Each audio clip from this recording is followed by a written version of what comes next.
You're tuned into the Philly Fans Podcast with your hosts Daniel McDevitt and Ethan Whitney. Ladies and gentlemen, welcome to the next installment of the Philly Fans Podcast. As always, I'm Daniel McDevitt here on episode 3, joined by, as always, my amazing co-host. This is Ethan Whitney. Dan, I like the intro. We're feeling great. Phillies have been red hot ever since the start of this podcast, and we got a lot to talk about. Ranger Suarez etching his mark into Phillies history. I say we start there. He's one of 7 Phillies pitchers. The streak, unfortunately, was ended recently, but one of 7 Phillies pitchers with at least 30 scoreless innings in a row, and 2 of those 7 pitchers are Cliff Lee and Steve Carlton. That is rare air. That's some good company to be with. I mean, two of the greatest Phillies pitchers of all time. That's perfect company to be with. And Ranger Suarez, I mean, obviously he's having an amazing start to the season. He's just been nothing but dominant on the mound all year. He's looked great while doing it. I mean, he's showing such good confidence while having his outings. He doesn't seem to be scared to be throwing inside pitches to righties. He's good at attacking the strike zone and just all around one, maybe even the best pitcher on this line in this rotation currently. Absolutely, and it's a rotation that we've talked about a lot as being red hot, and we'll continue to talk about it. He has just been asserting himself into that third ace kind of role that we've been looking for a long time, joining Zach Wheeler and Aaron Nola. And obviously, we know he can perform in the postseason, and now we're just getting that postseason performance, and he's just looking like how everyone knows he can. He's starting to get that national attention that we've talked about that he deserves. Yeah, no, 100%. You deserve national attention. Like, I mean, look at his stat line. His ERA is at 1.32. I don't know if you know that, but that is his second best in the MLB. You and he is 5-0. He's tied for first. He is tied for 11th with 40 strikeouts on the season, and his WHIP is 0.63, best in the MLB. What more can you So, ask? Really, just what more can you ask? and That's the this kind of third this man. this kind of segues into a thing you put that I really didn't understand. Is this a question? So you put, does Zach Wheeler deserve? I mean, have a shot at Cy Young? And okay, I could see that, yes, but does he have a shot over Ranger Suarez? Ranger Suarez is my clear favorite right now for the Cy Young. That's because obviously we know Ranger Suarez is very talented. Zach Wheeler is obviously about consistency across the season, excuse me. And what it comes down to is obviously he's going to compete against many other fantastic pitchers. I think Blake Snell has a fantastic chance to possibly go back to back. He's been fantastic, but Ranger Suarez, if he can continue at this pace that he's on, where he'll finish with a 2.5 ish ERA if he continues how he's playing, maybe lower, he definitely would be the Cy Young favorite at the end of the season. It's just Zach Wheeler at the time. I believe I put that in. I forget when I put that in, but it was for Rangers' latest outing, I believe. But he's just been so good for this team, and there could be, if Spencer Turnbull eventually does return back to rotation, we could possibly have 3, and obviously that's a big what if with Turnbull, but still. Yeah, I can see where the argument would be said. Like, he's obviously the ace of our bullpen, but currently he's not. His win loss is 2-3. His ERA is the 10th best in the MLB at 1.93. And hey, that's not a bad statistic. It's still great. He's got 46 strikeouts, third in the MLB, but it's not the production that, say, Ranger Suarez having. Rangers going deep in innings. He's having just a great beginning of the season. I mean, if that keeps up, it is Ranger Suarez over Zach Wheeler any day of the week. I will say this right now: the best pitcher in baseball currently is Ranger Suarez. There is no person that a batter is more scared to face off against right now than Ranger Suarez. There's so much confidence beyond every single one of his pitches that it is just amazes me. And he's 100% the ace in our bullpen currently.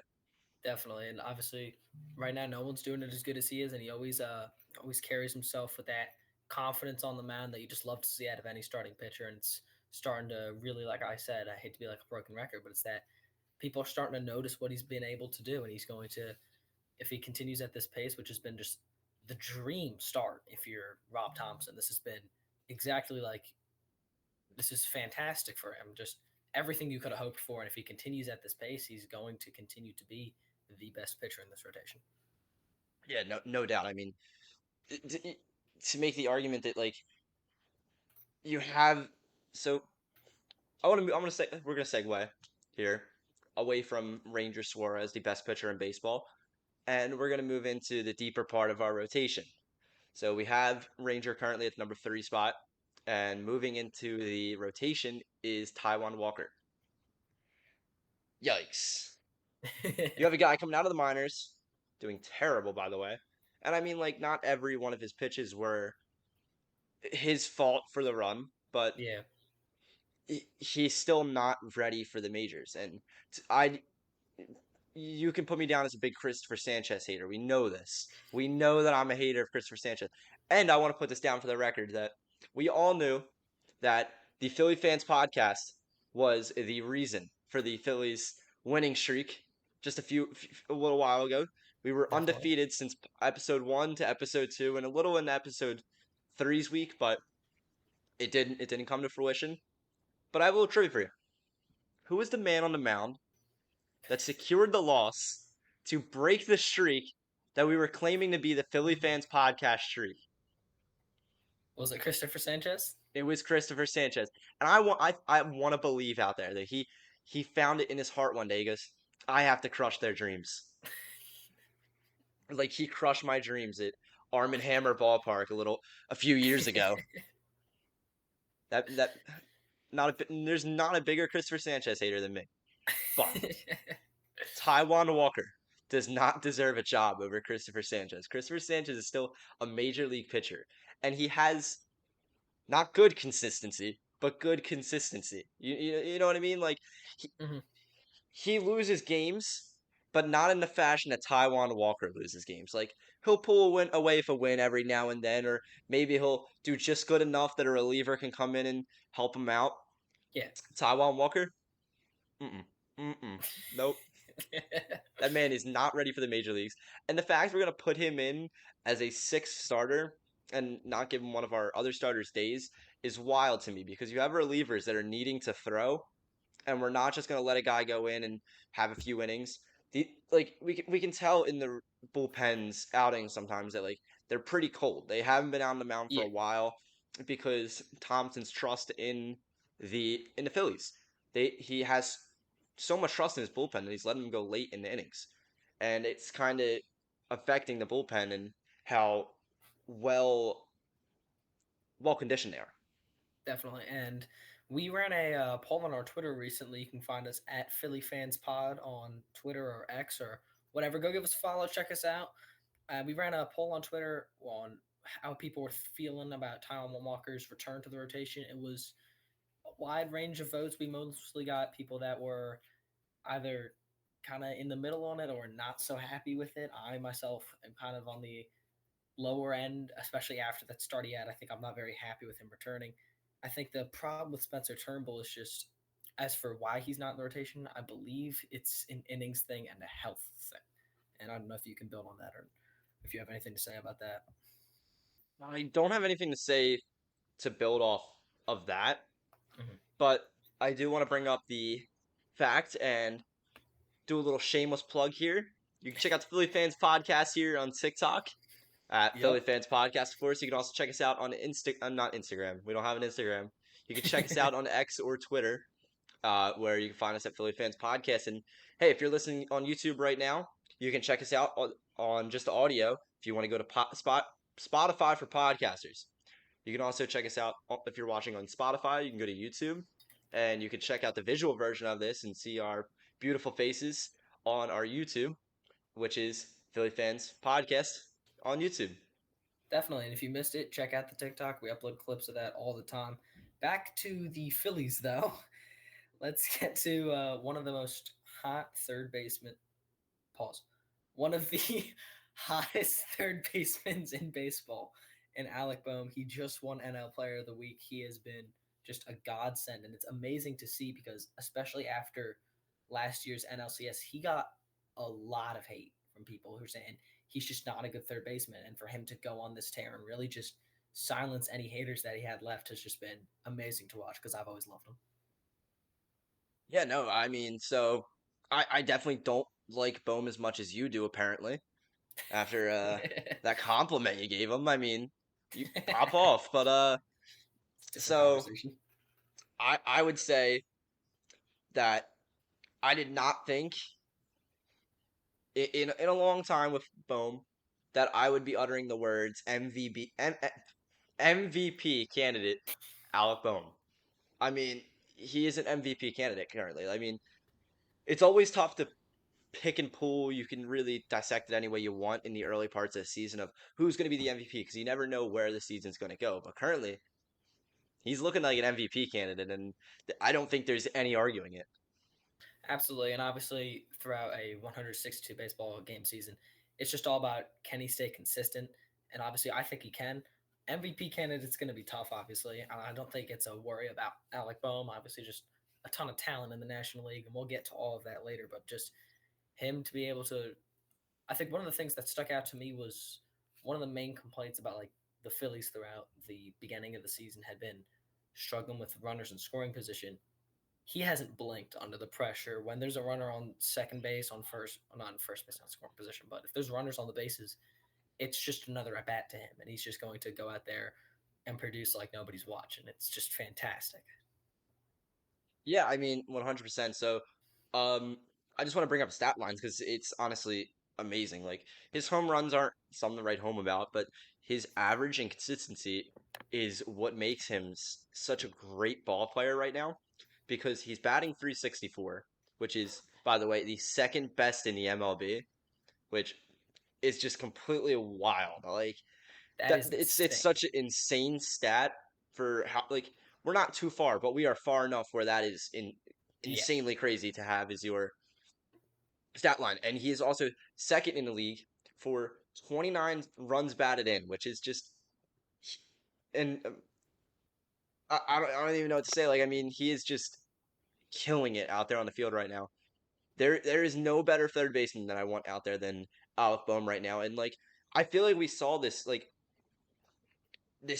huge change with him in the beginning of the season because I remember like the first games of the season, he was making insane defensive uh, plays, and it was just showing that like Yep. he's changed as a ball player. And I mean, what is he now? 27.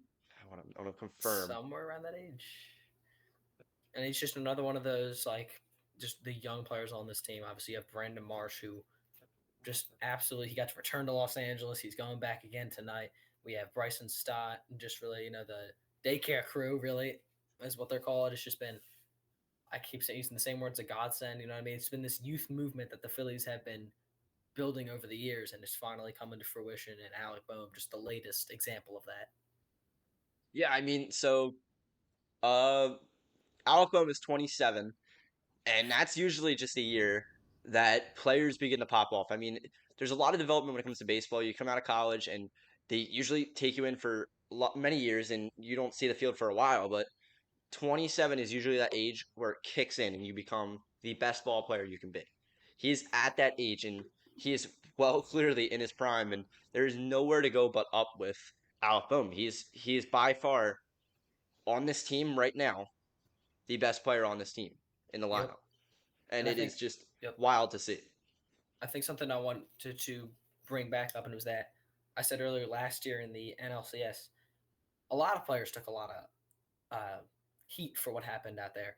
I think Alec Bohm, when you have a guy like Aiden Miller in the minors, a lot it was I don't want to say consensus, but it was a very popular opinion that Alec Bohm's time in Philly was going to come to an end when Aiden Miller was ready to get called up, and he is just really, like I said earlier, just quieted any haters that he had left, and just amazing to watch. And he's been just an RBI machine out there. It's been Yeah, beautiful. I think definitely when Alec Bohm saw that there was going to be a youngster coming up and taking his spot, I think that really just kind of gave him a spark. Like I need to get back to the batting cage. I need to get back to the weight room. I need to get back on the field. And he must have taken it as a sign like I really need to improve my game. And he's going into the prime age of his career, and now's the time to do that 100%. So he's doing what he has to do, and he has clearly shown that he's changed. Absolutely. And he's one of those players who has gone from arguably not great to a lot better. I'm going to transition and flip that around. A player like Sir Anthony Dominguez, who looked just a couple years ago, like he could be a mainstay in this rotation for a long time. Something happened. I don't know what happened, but he has just not been great this year. He wasn't great last year, and it's just been an interesting case. We'll see if he can possibly be in a bigger move for a reliever. There was a lot of speculation around relievers in the offseason, although there was ties to Emmanuel Clase, and it's just been tough to watch, really, for a guy who I think a lot of the city liked. Yeah, I mean, it's just so disappointing to see Sir Anthony Dominguez fall off so badly. So, oh, my camera went out, but I'll continue saying what I'm saying. That his ERA currently is 9.58, which is just insanely terrible. And I mean, we're jumping from two different realms here. As you had us just talking about Ranger Suarez Yep. and how great his ERA is, and then you have this guy in the bullpen that has only had 12 strikeouts for the season, zero saves, and is throwing a 9.58 ERA. It's Oh just my god. it is a clear difference that he needs to get sent down. And I mean, you're opening up spots here where you have pitchers coming up, like say like Taiwan Walker, who is trying to get a spot on the team. How is Sir Anthony Dominguez still in that bullpen when you have a guy like Sir Anthony Dominguez who should not be in the city of Philadelphia anymore? No, unfortunately not. And I don't know if your camera's fixed anymore. This is this is kind of funny, but a guy like Sir Anthony Dominguez, I think you'll end up seeing him getting set down into AAA, and then I think it once again opens up the door for I think the rotation could go back to Wheeler, Nola, possibly Wheeler, Suarez, Nola, but that's another discussion, obviously. And then Turnbull, Christopher Sanchez, and then kind of Taiwan Walker as your long reliever, and obviously just the rest of that bullpen. He's really been the only downside of a bullpen that has just been fantastic out of the gates. I mean, you've had Jeff Hoffman, who's kind of starting to step into like almost a closer role now that we don't have Craig Kimbrell, thank the Lord. That, and he's almost stepping into sort of a closer role, and he's just been Sir Anthony Dominguez is just really the one kind of disappointment in a bullpen that has been it was ranked number one, and then it looked like it wasn't going to be good, and then it was just right back on track. Yeah, it. I wouldn't say that I have like this confidence in Taiwan Walker's abilities. Like I feel like he could step up and become a better pitcher than what he is. I think he right where he is right now is terrible, and he has the opportunity to find a job in the bullpen, and that could be at the long reliever position. I don't want it to be anywhere near the starting pitcher position. That absolutely not. But I think him and guys like Ryan Kirkering can start moving into that long reliever position. Like there's spots in these bullpen that can be switched out. Like I mean, we have guys that are doing bad in the bullpen, and I think the issue is the Phillies' Achilles heel, and that is Topper's trust in his players, which can come as a great thing. It can be so good, but there's such a close balance between the two that Topper has an issue of just trusting him way too much. And you know where we saw that? We saw it in the playoffs when he trusted Yep, Craig Kimbrell to pitch far too many games and costed us a shot at the World Series. So definitely. his trust can be good and his trust can be bad. So I think it's just going to be about. I don't think he's going. I don't think Topper's going to move anyone out of this lineup because he sees we're winning games and he's going to say, "I got full trust in this bullpen." Yeah, and I think one of the things that might force his hand because I think Dave Dombrowski is a much more practical kind of person.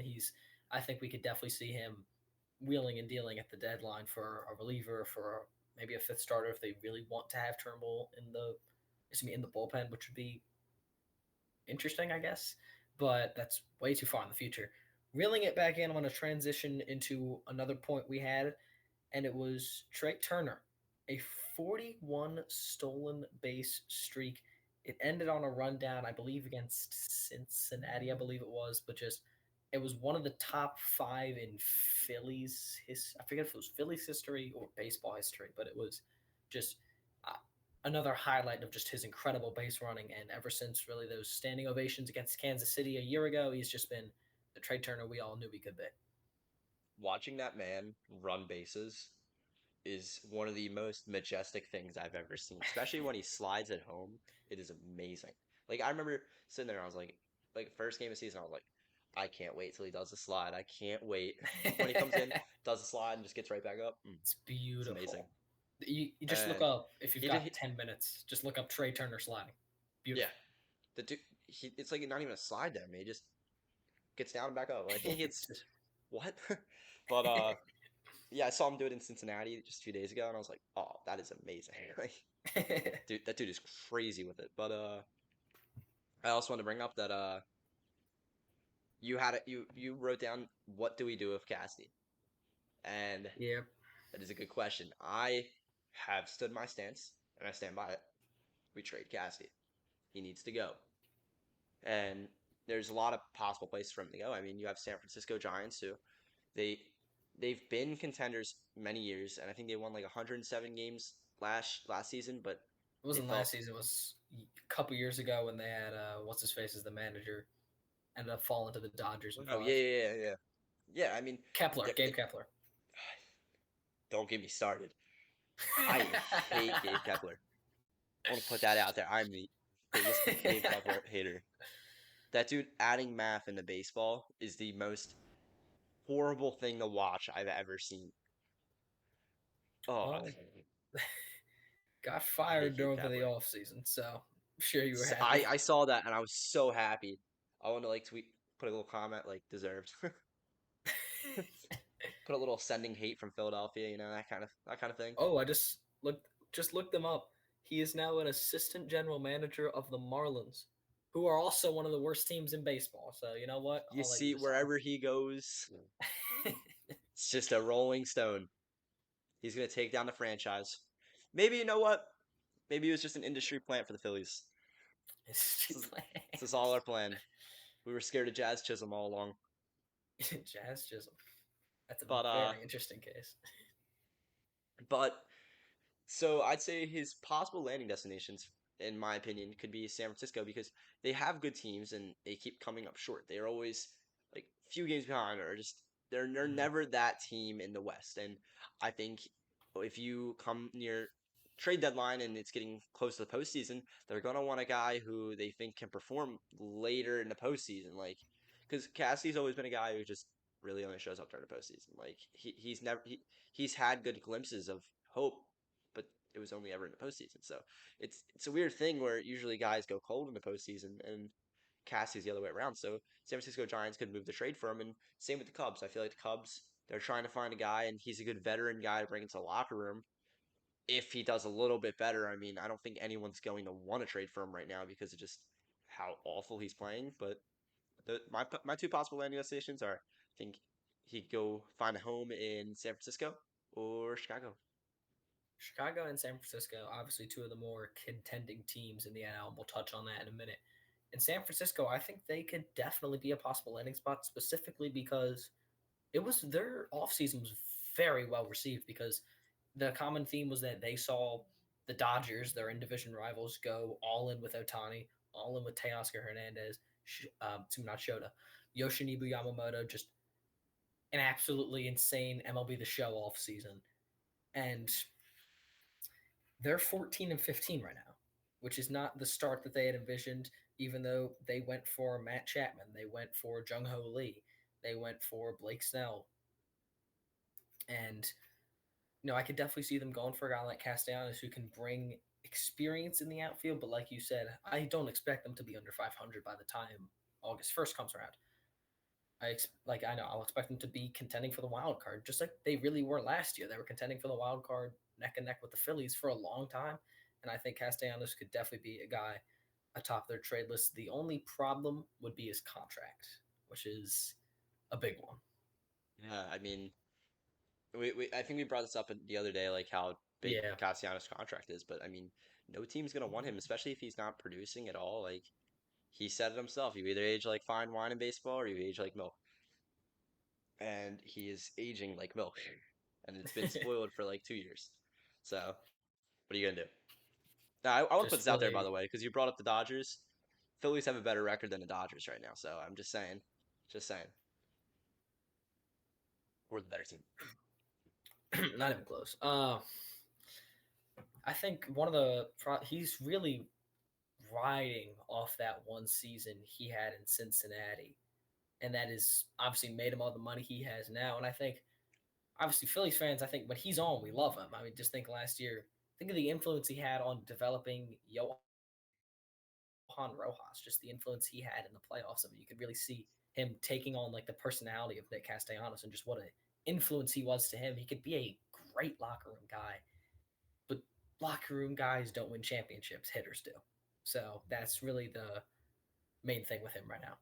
100%. And one of the main guys we were talking about that would be a possible trade target with Castellanos in the deal was Mike Trout. And as of breaking news, Mike Trout is going to be having knee surgery on his knee. GM Perry Minasian, I hope I'm saying that right, announced Tuesday. Unfortunately, Details and severity of the injury are unknown, including which knee it is, but it is not expected to be season ending.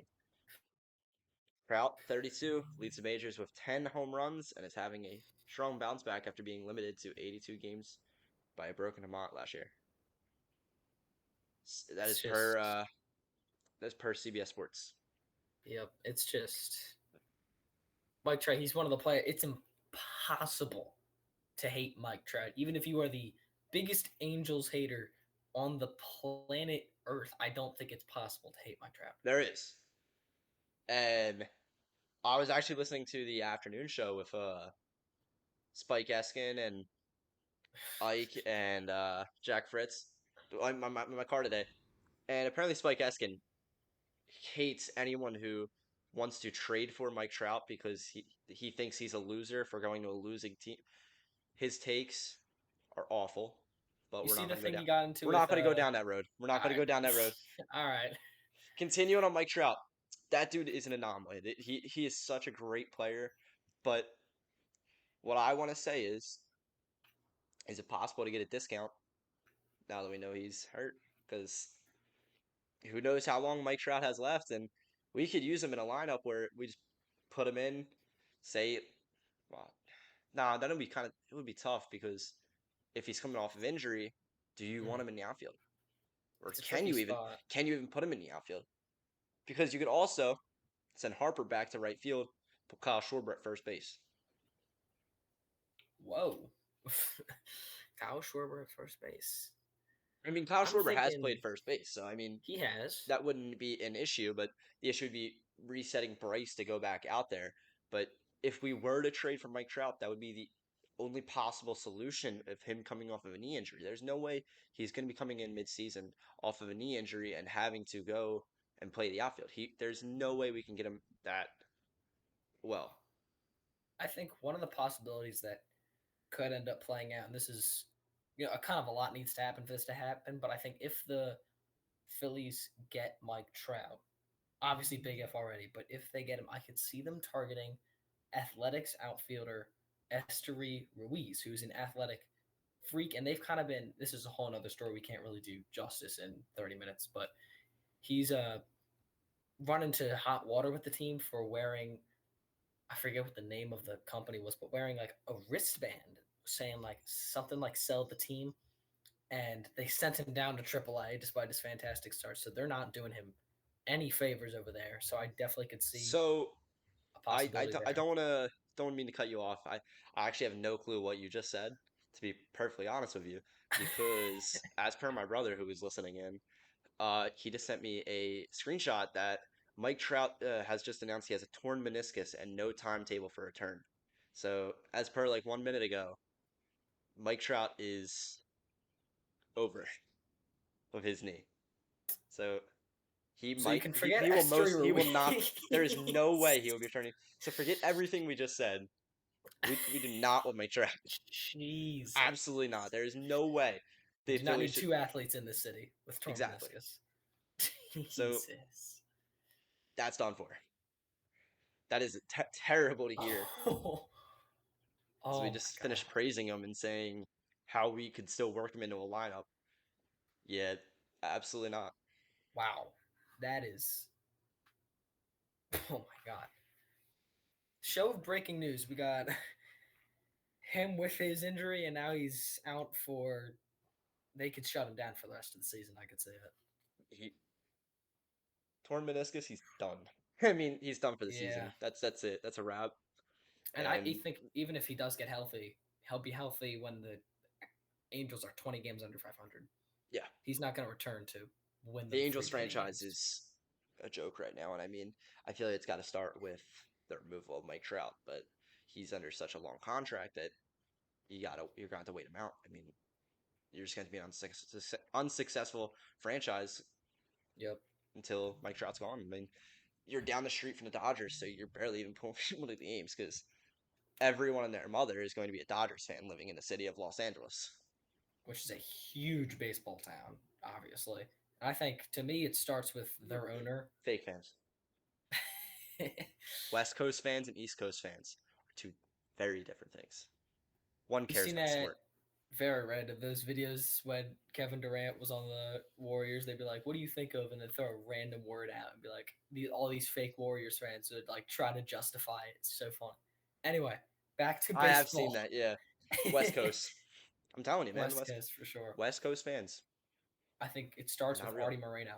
He is, in my opinion, one of the worst owners in all of sports right now, which obviously is a whole nother story, but he is just, Is I that mean, to the put it, Athletics? Angels owner. Oh, Angels. Okay. Athletics is John Fisher. Oh, yeah. That's the name. That guy. Big schmuck. Two entirely different stories we don't have time for, but Mm. unfortunately, because we could go off on that, but We should do an Angels episode. I mean, not Angels, Athletics. we 'Cause should. that That'd be is fun. Off season. Transitioning back into the Phillies here, or just baseball in general. as a whole. They're fixing the uniforms. Jeff Yes. Passan tweeted out, I believe it was the other day at this point, we're recording on the 30th. I believe it was the other day at this point that it is expected at the latest by the beginning of the 2025 season. So I I have didn't the think this would memo happen. here of what they are planning to fix, and the ESPN citing a memo distributed to players. This is per USA Today, by the way. Okay. ESPN citing a memo distributed to players by the Major League Baseball Players Association reported the changes will include larger letters on the backs of the jerseys, fixing mismatched gray tops and bottoms, and addressing Nike jerseys' tendencies to collect sweat. So hopefully they fix the issues with these uniforms because they are absolutely terrible. Hopefully they just won't at least just make them stop ripping. Like that is just what? Like At least make them not look like they were bought on Darien and Pattison. Like I could get the same jerseys they're wearing from the guy who's selling me pretzels and a T-shirt that says the vet. that's give Like us the bad jerseys. yeah, exactly. Like I guess the I'm gonna fans. be the one getting the discount jerseys. Not I don't want to see it on the players on the field. The wool jerseys were fine. I mean, I guess players didn't like them because they weren't breathable and they were much heavier.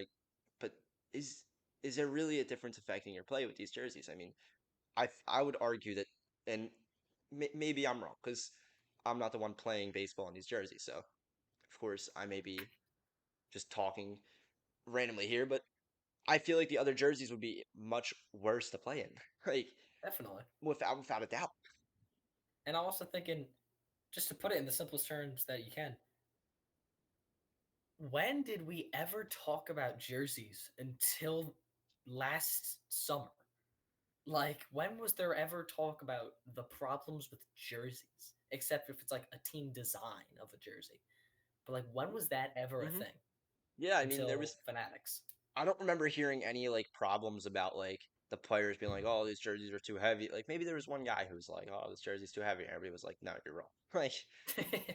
Like, it's just kind of the truth. Like, I feel like it would. I feel like the only way to figure out this issue is follow the money because Fanatics probably just made a ton of money from producing the cheapest jerseys ever because now they don't have to do as much work, don't have to pay as much Yep. people, and they can give you some crappy jerseys. Call it a day. I'm just happy that this did happen because just personally, I did not think this was going to happen. I did not think the MLB was going to step in because I thought they would. I didn't think unless what happened, which was jerseys were ripping, they were like visible from like fans taking pictures from the third deck and they can see through their jerseys.